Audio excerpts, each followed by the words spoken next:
Hello everyone, Mayuri नायक।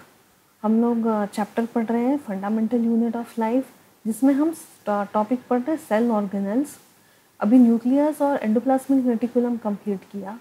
फिर हम लोग अभी रिसेंटली डिस्कस कर रहे थे गोल्गी अपैरेटस। गोल्गी अपैरेटस क्या है, इसे क्या माना जाता है? The manufacturing unit of the cell. मतलब प्रोटीन्स कैसे सॉर्ट आउट होके कैसे फाइनल डेस्टिनेशन पे भेजते हैं, ये हम लोगों ने पढ़ा। फिर लाइजोसोम्स क्या है? The recycling centre.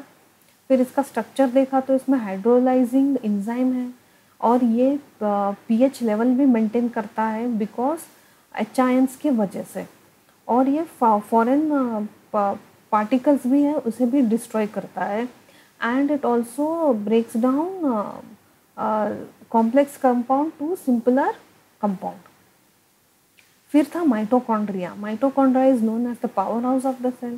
फिर इसका स्ट्रक्चर पढ़ा और इसका मेन जो फंक्शन क्या पढ़ा हम लोगों ने, that it produces ATP for the cell, that is adenosine triphosphate.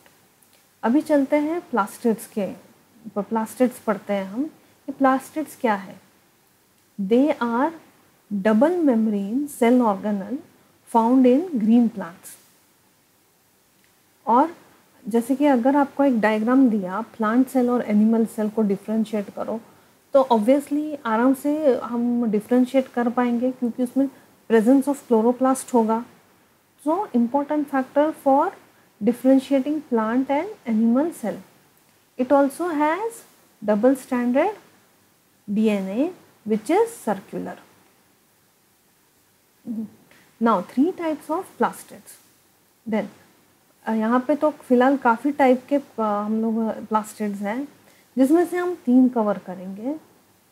पहला है क्रोमोप्लास्ट।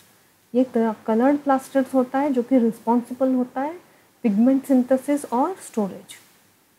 फिर ल्यूकोप्लास्ट, ये नॉन पिगमेंटेड है, मतलब colourless, non photosynthetic part of plants में पाया जाता है, जो कि मेनली स्टोरेज के इसमें काम आता है, जैसे कि storage of starch, lipid, proteins. It is also known as amyloplast, eleuroplast and eleuroplast. फिर तीसरा है क्लोरोप्लास्ट। ये organelle is an organelle of the plant leaves that contains chlorophyll pigments that carry out photosynthesis. फिर देखते हैं stroma. अभी stroma का क्या है? ये देख रहा है, ये एम्प्टी स्पेस, इसके अंदर फ्लूइड फिल्ड है। It is a fluid filled space in chloroplast cells that surrounds the thylakoids. यहाँ पे है थैलेकोइड्स, ये जो दिख रहा है ना, ये है thylakoids and grana and contain starch, chloroplast DNA and ribosome. अब जो थैलेकोइड्स होता है उसमें एक्चुअली क्लोरोफिल पिगमेंट होता है जो कि लाइट एब्जॉर्ब करता है फोटोसिंथेसिस के लिए। तो ये हुआ स्ट्रोमा। चलो एक बार रिवाइज कर ले। Plastids are double membrane cell organelle in green plants. ये इम्पॉर्टेंट फैक्टर है डिफ्रेंशिएट करने के लिए प्लांट और एनिमल्स में। डबल स्टैंडर्ड DNA होता है which is circular. Then 3 types of plastids. Chromoplast जो कि कलर्ड प्लास्टिड्स होता है, responsible for pigment synthesis and storage. फिर leucoplast, non pigmented non photosynthetic part में पाया जाता है, which is mainly for the storage of starch, lipid, protein. They are known as amyloplast, elaioplast and aleuroplast. Chloroplast वो एक organelle है जहाँ पे क्लोरोफिल पिगमेंट है which carries out photosynthesis. Then stroma, fluid filled space in chloroplast cells that surround thylakoids and grana, contain starch, chloroplast DNA and ribosome as well. अभी दूसरा है vacuoles. अभी वैक्यूल्स क्या है देखो। It is a cellular organelle that is found in eukaryotic species in plants and animals. It means empty space. It contains water, inorganic and organic molecule and enzyme. Then it protects the cell from self toxicity. अभी इसका function, अभी आप इसमें क्या फ़र्क दिखेगा, अभी ये मैंने डायग्राम डाला है तुम्हारे अंडरस्टैंडिंग के लिए. इधर फ़र्क क्या है, प्लांट सेल में वैक्यूल बड़ा होता है साइज में, जबकि एनिमल सेल में छोटा सा सर्कुलर और बहुत सारे दिखेंगे. देखो यहाँ पे है, फिर यहाँ पे दिखेगा,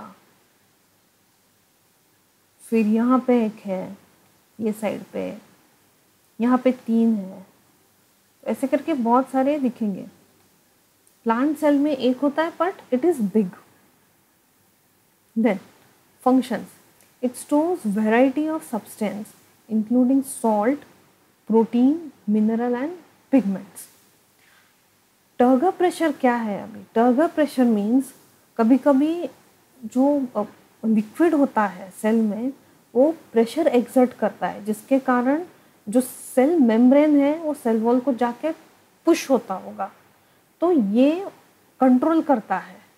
जो टर्गर प्रेशर है उसके वजह से rigidity in the plant cell maintain होता है. अगर टर्गर प्रेशर नहीं है तो जो सेल है वो पानी लूज करेगा. So the turgor pressure is vital for maintaining the structural integrity of the cell and also withstand the adverse environmental condition. This is turgor pressure.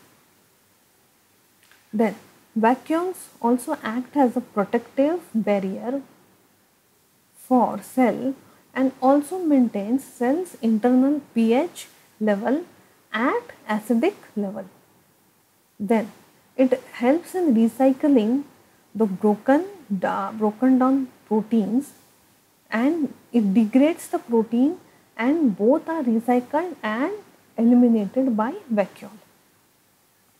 तो ये वैक्यूल्स के बारे में इतना ही था, रिवाइज कर लेते हैं. Vacuoles, it is a cellular organelle found in eukaryotic species and in plant and in animal and plant. Then it means empty space. It contains water, inorganic and organic molecules and enzymes. It protects the cell against self toxicity. Functions क्या है? It includes salt, protein, minerals, pigment. Turgor pressure means जो liquid कभी कभी pressure exert करता है उससे वो maintain करता है वो प्रेशर जो है. Then turgor pressure is vital for maintaining the structural integrity of the cell and also withstand adverse condition. Vacuoles also act as a protective barrier and maintains internal pH at acidic level. It helps in broken down